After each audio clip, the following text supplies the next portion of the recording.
पाकिस्तान और भारत के बीच आज एक ऐसी जंग छिड़ चुकी है जिसमें सरहद पर एक भी गोली नहीं चल रही, लेकिन फिर भी पाकिस्तान की सांसें बुरी तरह अटक गई हैं। न्यूयॉर्क में मौजूद संयुक्त राष्ट्र के बड़े बड़े गलियारों में आज पाकिस्तान के नुमाइंदे हाथ जोड़कर गिड़गिड़ा रहे हैं कि भारत ने उनका गला दबा दिया है। ठीक एक साल पहले यानी 10 मई 2025 को भारत और पाकिस्तान के बीच 4 दिनों तक चला वो भयानक सैन्य संघर्ष रुका था जिसे दुनिया ऑपरेशन सिंदूर के नाम से जानती है। उस वक्त तो सीज फायर हो गया था, लेकिन असली खेल उसके बाद शुरू हुआ। भारत ने एक ऐसा कड़ा फैसला लिया जिसकी उम्मीद शायद इस्लामाबाद को कभी नहीं थी। पहलगाम में हुई उस कायराना हरकत के बाद, जिसमें हमारे जवानों के साथ गलत हुआ, भारत ने साफ कह दिया कि अब बहुत हो गया। भारत ने दशकों पुरानी सिंधु जल संधि यानी इंडस वाटर्स ट्रीटी को सस्पेंड या कहें तो निलंबित कर दिया। आज एक साल बीत जाने के बाद पाकिस्तान की हालत यह है कि उनके पास खेतों को सींचने के लिए पानी नहीं है और उनके बिजली घर सफेद हाथी बन चुके हैं। पाकिस्तान इसी साल अप्रैल के आखिरी हफ्ते में भागते भागते संयुक्त राष्ट्र सुरक्षा परिषद यानी यूएनएससी पहुंचा है। वहां जाकर पाकिस्तान ने जो अर्जी लगाई है उसमें साफ साफ डर दिख रहा है। पाकिस्तान का कहना है कि भारत का यह कदम गैर कानूनी है और इससे वहां मानवीय संकट पैदा हो गया है। लेकिन सवाल तो यह है कि जब आप भारत की पीठ में छुरा घोंप रहे थे, तब आपको इन समझौतों की याद क्यों नहीं आई? भारत ने सीधे शब्दों में दुनिया को समझा दिया है कि शांति और सहयोग एक तरफा नहीं हो सकता। अगर सरहद पार से उकसावे वाली हरकतें बंद नहीं होंगी तो भारत अपनी नदियों के पानी का इस्तेमाल अपने लोगों के हक के लिए करेगा। चलिए अब थोड़ा पीछे चलते हैं और इस पूरी कहानी के बैकग्राउंड को समझते हैं। साल 1960 में भारत और पाकिस्तान के बीच सिंधु जल संधि हुई थी। इसे दुनिया का सबसे उदार और मजबूत जल बंटवारा समझौता माना जाता था। सोचिए, 3 युद्ध हो गए, अनगिनत बार सरहद पर तनाव हुआ, लेकिन 70 सालों तक भारत ने इस संधि का मान रखा। इस संधि के तहत 6 नदियों का पानी दोनों देशों में बंटता था। सिंधु, झेलम और चिनाब का ज्यादा हिस्सा पाकिस्तान को मिलता था, जबकि रावी, ब्यास और सतलुज पर भारत का अधिकार था। भारत ने हमेशा बड़े भाई का फर्ज निभाया और पाकिस्तान की प्यास बुझती रही। लेकिन पाकिस्तान ने इस दरियादिली का जवाब कैसे दिया? घुसपैठ और साजिशों से। मई 2025 में जब हालात बेकाबू हुए और भारत ने ऑपरेशन सिंदूर के जरिए करारा जवाब दिया, तो पाकिस्तान को लगा कि मामला सिर्फ बंदूकों तक सीमित रहेगा। लेकिन भारत सरकार ने अपनी रणनीति बदल दी। भारत ने साफ कहा कि पानी और दुश्मनी एक साथ नहीं चल सकते। जैसे ही भारत ने संधि को निलंबित करने की बात कही, पाकिस्तान के सत्ता गलियारों में भूकंप आ गया। पाकिस्तान के लिए यह सिर्फ पानी नहीं है, ये उनकी इकोनॉमी की लाइफलाइन है। उनके पंजाब और सिंध प्रांत की पूरी खेती इन्हीं नदियों पर टिकी है। अगर भारत ने पानी के बहाव को कंट्रोल करना शुरू कर दिया तो पाकिस्तान में अनाज का दाना दाना मिलना मुश्किल हो जाएगा। आज 2026 में पाकिस्तान जिस जल संकट की दुहाई दे रहा है, उसकी जड़ें उनके अपने कर्मों में हैं।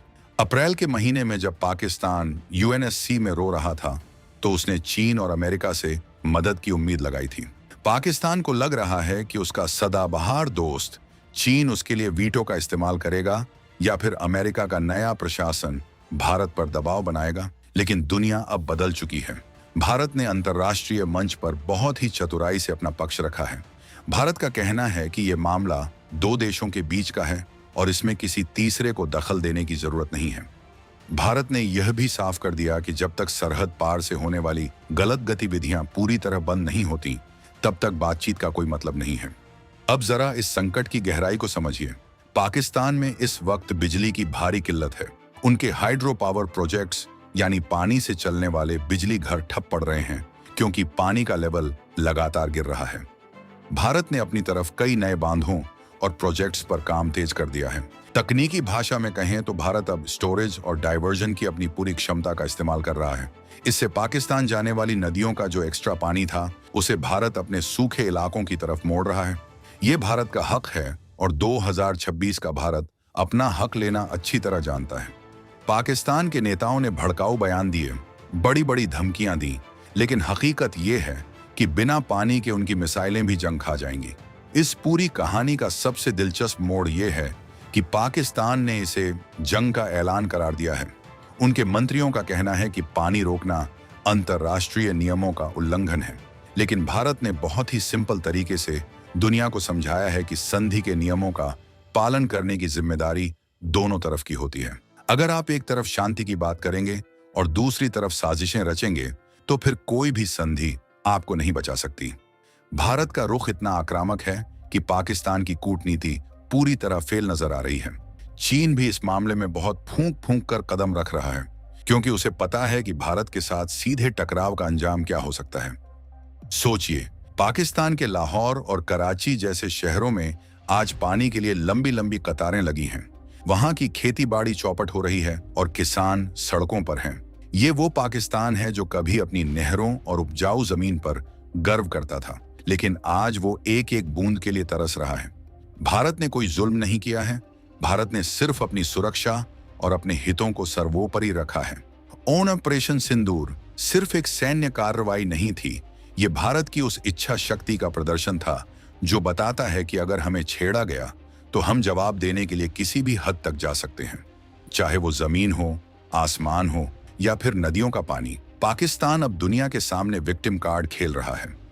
वो कह रहा है कि भारत की वजह से वहां के बच्चों और आम लोगों को परेशानी हो रही है, लेकिन क्या उसने कभी उन मासूमों के बारे में सोचा जो उसकी साजिशों की वजह से अपनी जान गंवाते हैं? भारत की राष्ट्रवादी टोन आज इतनी बुलंद है कि दुनिया के बड़े बड़े देश भी भारत के तर्क को नकार नहीं पा रहे हैं। 2026 का भारत अब दबने वाला भारत नहीं है। हम अपनी संप्रभुता और अपने सम्मान के साथ कोई समझौता नहीं करेंगे। पाकिस्तान को अब यह समझ लेना चाहिए कि दौर बदल चुका है। अब सिर्फ नारों से काम नहीं चलेगा, आपको अपनी नीति बदलनी ही होगी। भारत के इस कदम ने पूरे विश्व में एक नई बहस छेड़ दी है, जिसे वाटर डिप्लोमेसी कहा जाता है। दुनिया देख रही है कि कैसे भारत ने बिना किसी बड़े नुकसान के अपने दुश्मन को चारों खाने चित कर दिया है। पाकिस्तान की घिघी बंधी हुई है, क्योंकि उसे पता है कि अगर भारत ने सच में पूरी तरह से बांधों के गेट बंद कर दिए तो पाकिस्तान का एक बड़ा हिस्सा रेगिस्तान में बदल जाएगा। ये कोई कोरी धमकी नहीं है, ये वो कड़वा सच है जो पाकिस्तान को आज न्यूयॉर्क की सड़कों पर चिल्लाने को मजबूर कर रहा है। लेकिन क्या आपको लगता है कि संयुक्त राष्ट्र इस मामले में भारत पर दबाव बना पाएगा? बिल्कुल नहीं। भारत ने साफ कर दिया है कि सिंधु जल संधि में जो बदलाव अब जरूरी हैं, वो भारत अपनी शर्तों पर करेगा। भारत ने संधि की समीक्षा के लिए पहले ही नोटिस दे रखा है। पाकिस्तान को डर है कि अगर संधि की दोबारा समीक्षा हुई तो उसे वो फायदे भी नहीं मिलेंगे जो पिछले 60 सालों से मिल रहे थे। भारत अब चिनाब और झेलम जैसी नदियों पर भी बड़े प्रोजेक्ट्स बना रहा है जो पूरी तरह से कानूनी हैं, लेकिन पाकिस्तान के लिए वो किसी बुरे सपने से कम नहीं है। पाकिस्तान की छटपटाहट इसलिए भी ज्यादा है क्योंकि उसका खजाना खाली है। वो अपनी जनता को ये नहीं बता पा रहा कि आखिर ये नौबत आई क्यों। वहां का मीडिया अब सवाल पूछ रहा है कि क्या हमारी लीडरशिप ने भारत को इतना मजबूर कर दिया कि उसने पानी ही रोकने का मन बना लिया। भारत के हर नागरिक के लिए ये गर्व की बात है कि आज हमारी सरकार दुश्मन की आंखों में आंखें डालकर बात कर रही है। हम किसी का बुरा नहीं चाहते, लेकिन अगर कोई हमारे घर में आग लगाने की कोशिश करेगा तो हम उसे अपनी नदियों के शीतल जल से प्यास बुझाने का हक भी नहीं देंगे। ये नया नियम है और इसे सबको मानना पड़ेगा।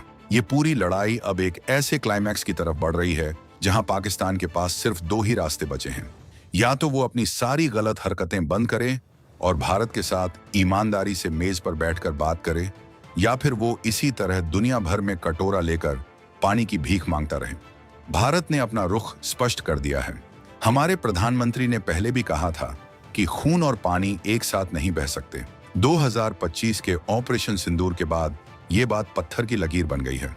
भारत के इंजीनियर रात दिन एक करके उन प्रोजेक्ट्स को पूरा कर रहे हैं जो पाकिस्तान की तरफ जाने वाले पानी को हमारे पंजाब, हरियाणा और राजस्थान के सूखे खेतों तक पहुंचाएंगे। दोस्तों, पाकिस्तान का यह ड्रामा अभी बहुत दिनों तक चलने वाला है। यूएनएससी में क्या होगा? क्या चीन सच में उनकी मदद कर पाएगा या फिर भारत की कूटनीति के आगे सबको झुकना पड़ेगा? ये तो आने वाला वक्त ही बताएगा। लेकिन एक बात साफ है, भारत ने यह दिखा दिया है कि हमारे पास सिर्फ परमाणु बम ही नहीं बल्कि वाटर बम की चाबी भी है, और इस चाबी का इस्तेमाल भारत ने बहुत ही सोच समझकर किया है।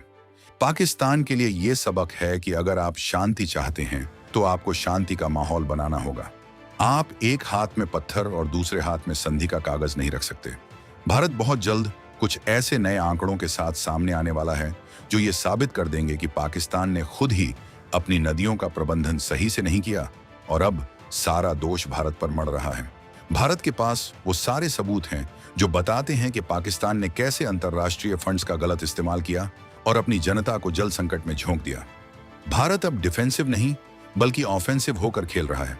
हमारी कूटनीति ने पाकिस्तान को पूरी दुनिया में अलग थलग कर दिया है। आज पाकिस्तान के साथ सिर्फ वो देश खड़े हैं जिनकी अपनी मजबूरी है, बाकी दुनिया भारत के तर्क के साथ सहमत दिख रही है।